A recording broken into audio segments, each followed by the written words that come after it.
Good morning all dear students. आज हम बात करेंगे +1 स्टैटिक्स के बारे में कि सांख्यिकी है वो। इससे पहले +1 के बारे में हमने 2 वीडियो हैं वो डाले हैं कि +1 के अंदर इकोनॉमिक्स की जो डेफिनेशन है वो क्या होती है, इम्पोर्टेंस के बारे में बताया गया था। इसके बाद जो नेक्स्ट वीडियो आया था वो आया था कि स्टैटिक्स क्या होती है और बहुवचन के रूप में सांख्यिकी का क्या अर्थ होता है, प्लूरल स्टैटिस्टिक्स। तो आज हम बात करेंगे एकवचन के रूप में सांख्यिकी है वो क्या होती है। एकवचन सांख्यिकी।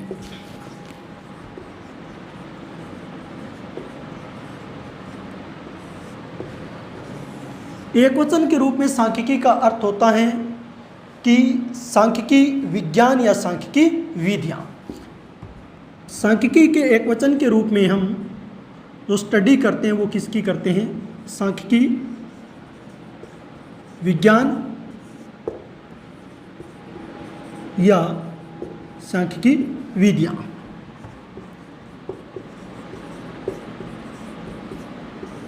सांख्यिकी विधियाँ,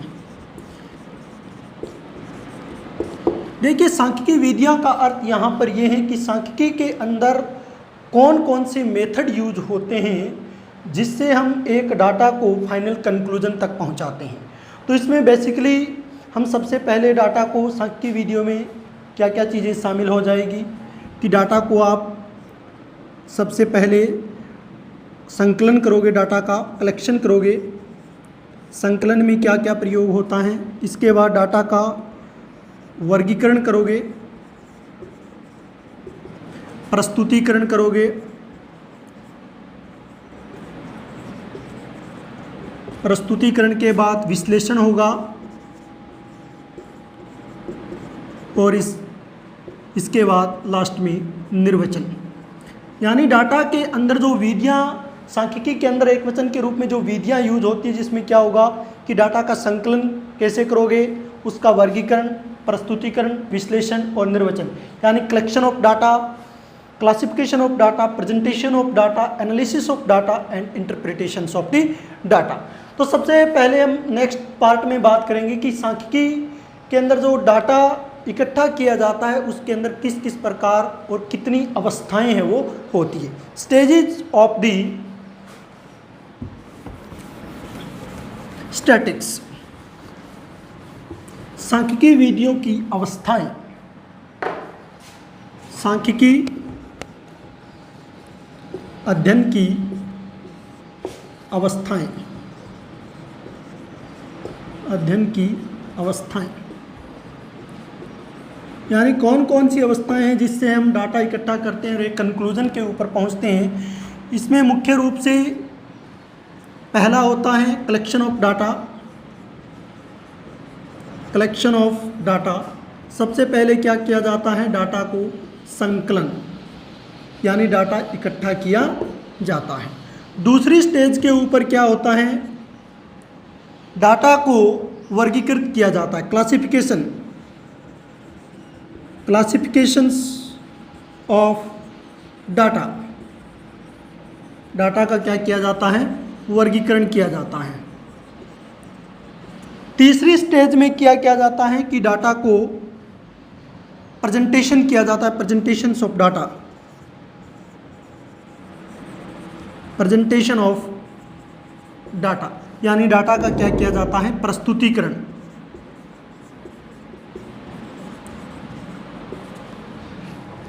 फोर्थ स्टेज के ऊपर डाटा को क्या किया जाता है, एनालिसिस किया जाता है, एनालाइज किया जाता है,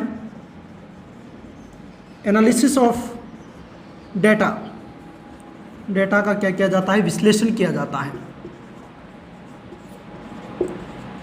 और जो लास्ट स्टेज होती है उसमें क्या किया जाता है, इंटरप्रिटेशंस।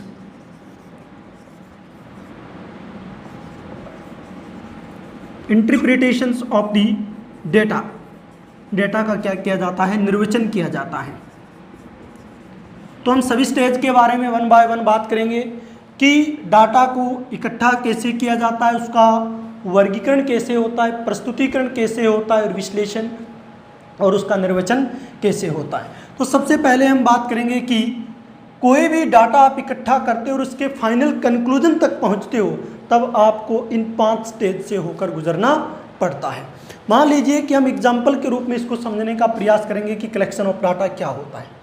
मान लीजिए कि आपको अपने गांव के बारे में इस बारे में सूचना इकट्ठी करनी है कि आपके गांव के कितने बच्चे हैं, स्टूडेंट्स कह सकते हैं आप,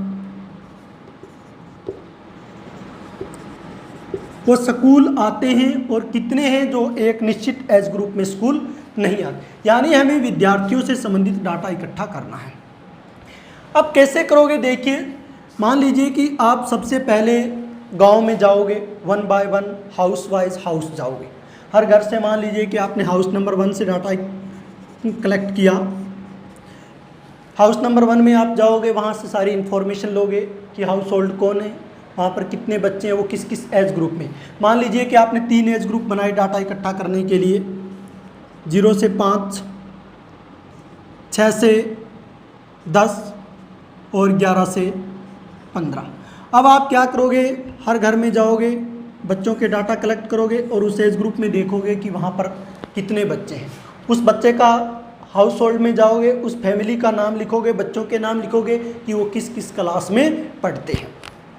इस प्रकार आप क्या करोगे, मान लीजिए गांव के अंदर 50 घर हैं, सभी 50 हाउसेस के आपने डाटा इकट्ठे कर लिए।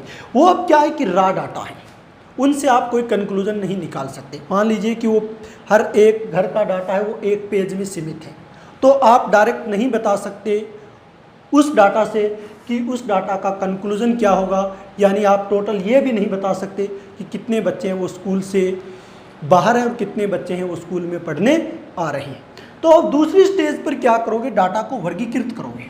वर्गीकृत करने के लिए क्या करोगे, मान लीजिए कि आपने जितने भी बच्चों के डाटा इकट्ठा किए, मान लीजिए कि आपको टोटल 100 बच्चे मिले। अब मान लीजिए कि किस एज ग्रुप में, 0 से 5 एज ग्रुप में मान लीजिए कि 25 बच्चे हैं। 6 से 10 एज ग्रुप में मान लीजिए कि 35 बच्चे हैं।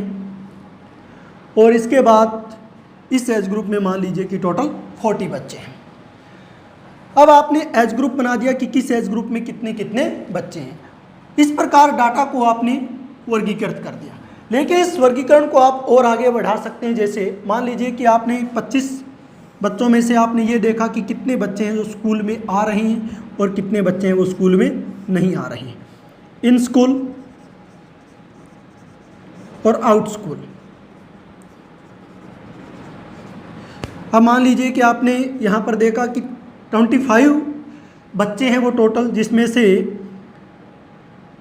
18 बच्चे स्कूल में आ रहे हैं और 12 बच्चे अभी तक स्कूल में नहीं आ रहे। इस एज ग्रुप में मान लीजिए कि टोटल 35 बच्चे हैं, जिसमें से 30 बच्चे हैं वो स्कूल में आ रहे हैं, 5 बच्चे हैं वो स्कूल में नहीं आ रहे, आउट ऑफ स्कूल है। इसी प्रकार आपने यहाँ पर मान लीजिए कि आपने देखा 40 बच्चे हैं टोटल इस एज ग्रुप में, लेकिन यहाँ पर मान लीजिए कि 38 बच्चे आ रहे हैं, लेकिन 2 बच्चे हैं वो स्कूल में नहीं आ रहे। तो इस प्रकार आपने वर्गीकरण कर लिया और टोटल आपने देखा कि कितने बच्चे हैं वो स्कूल में आ रहे हैं और कितने बच्चे हैं वो स्कूल से बाहर हैं। अब मान लीजिए कि 100 बच्चे थे, जिसमें से 19 बच्चे हैं वो स्कूल से बाहर हैं, जबकि 81 बच्चे हैं वो स्कूल में आ रहे हैं। तो फाइनली आपने किस कंक्लूजन पर पहुंचे, आपने डाटा को वर्गीकृत किया कि कितने बच्चे हैं वो स्कूल में आ रहे हैं।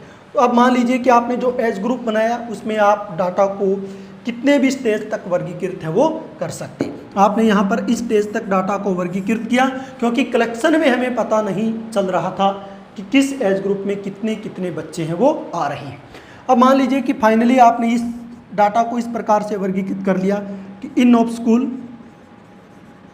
इन स्कूल, आउट स्कूल। इस स्कूल के अंदर मान लीजिए कि 81 बच्चे आ रहे थे और 19 बच्चे थे वो जिस एज ग्रुप के अंदर हम डाटा इकट्ठा कर रहे हैं, मान लीजिए कि वो एक स्कूलिंग एज है जहाँ पर बच्चे स्कूल आ सकते हैं। उस एज ग्रुप में मान लीजिए कि 81 बच्चे हैं वो स्कूल में आ रहे हैं और 19 बच्चे हैं वो स्कूल से बाहर हैं। तो नेक्स्ट स्टेज में अब हम क्या करेंगे, इन डाटा को प्रेजेंटेशन करेंगे। प्रेजेंटेशन करने के लिए क्या कर सकते हो आप, उसका औसत निकाल सकते हो, प्रेजेंटेशन में क्या कर सकते हो आप, प्रेजेंटेशन में डाटा का एवरेज निकाला जा सकता है या फिर डाटा का परसेंटेज भी आप निकाल सकते हैं। अब मान लीजिए कि आपने 100 बच्चों का हमने डाटा लिया, आपने कहा कि 81% बच्चे हैं वो स्कूल में आ रहे हैं और 19% बच्चे यानी 19 बच्चे हैं वो स्कूल से बाहर हैं। तो इस प्रकार आपने डाटा को प्रस्तुत करके दिखा दिया, देखने वाला स्पष्ट देख लेगा। इन स्कूल और आउट स्कूल देखते उसको ध्यान में आ गया कितने बच्चे स्कूल के अंदर पढ़ने आ रहे हैं और इतने बच्चे हैं वो स्कूल से बाहर है, यानी वो एनरोल नहीं है।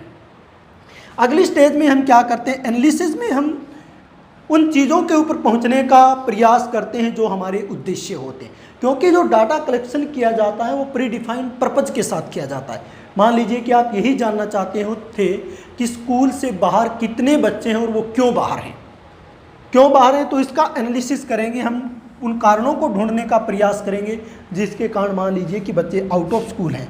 वो कारण क्या हो सकते हैं, मान लीजिए कि स्कूल से बच्चे की घर की दूरी है वो ज़्यादा हो सकती है, स्कूल में वॉशरूम की प्रॉपर सुविधा न हो, प्रॉपर स्टाफ न हो, या पेरेंट्स से वो किसी और कारणवश बच्चों को स्कूल नहीं भेजना चाहते।